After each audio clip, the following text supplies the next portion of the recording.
Hello guys, welcome to Math with Sushilvin.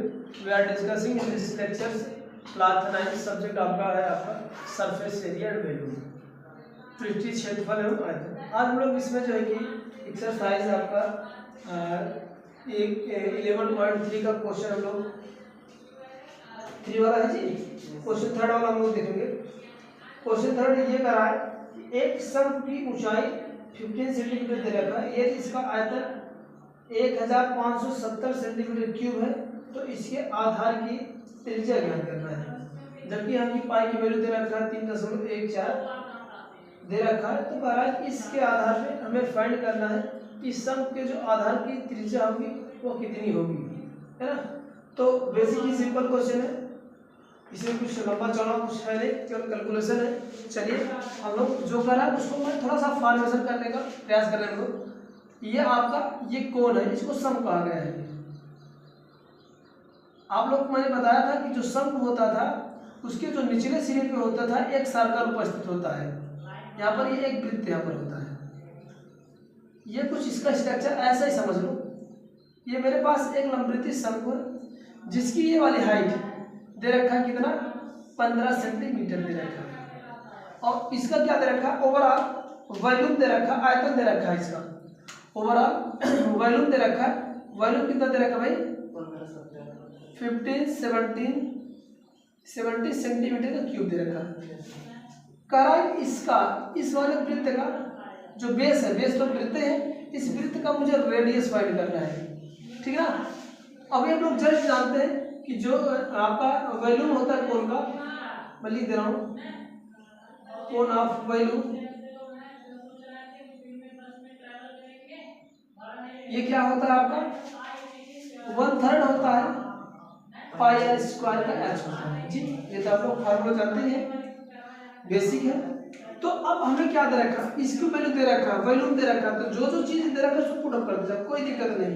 Volume के स्थान हम लोग क्या पुट अप करते हैं 1570 यूज करते हैं एंड 1/3 और पाई की वैल्यू यहाँ पर यूज करने को दिया है 3.14 इंटू आर की वैल्यू मुझे नहीं पता है तो आर ही निकालना है, तो इसको ऐसे रख देना। एच की वैल्यू दे रखा है मेरे पास कितना है 50, बस इसको सॉल्व करना है। चलो सॉल्व को 3 1 जा 3 3 5 जा 15 होता है, ओके।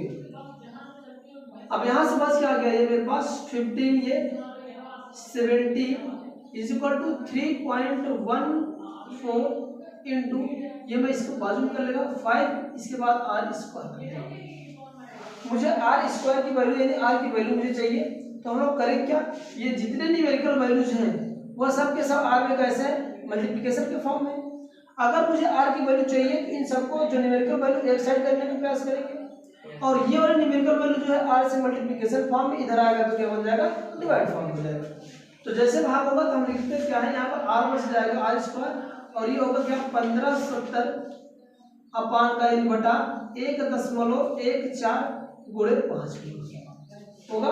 बहुत अच्छे, चलो काटते हैं फिर इसको। 5 1 जा 5 5 3 जा 15 होगा, और इसके बाद 5 1 जा 5 2 बचेगा 20 और 5 4 जा क्या हो जाएगा ओके। अब यहाँ पर देखो सेम नंबर पर आपका पॉइंट आजू बाजू है, तो पॉइंट को समझो आप लोग। अब तो हम लोग बचे रहे नहीं कि हम कैसे 1314 अपान का 3.1 का 4 है। अब हमें करना क्या, अगर कुछ आप लोग अगर ना समझ पाए तो यहाँ पर हम लोग 100 से मल्टीप्लिकेशन और 100 से डिवीजन कर देंगे। बोलो क्यों, क्योंकि नीचे वाले को डेसिमल को हटाने के लिए।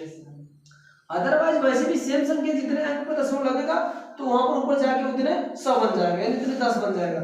2 अंक पे तो 2 10 बनेगा, तो मतलब 100 करेगा।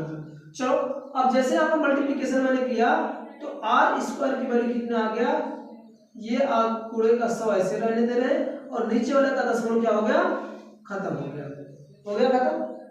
ये वाला तो वन टाइम में कैंसिल आउट। आर स्क्वायर की वैल्यू कितना मेरे पास आ गया 100, बोलो आया।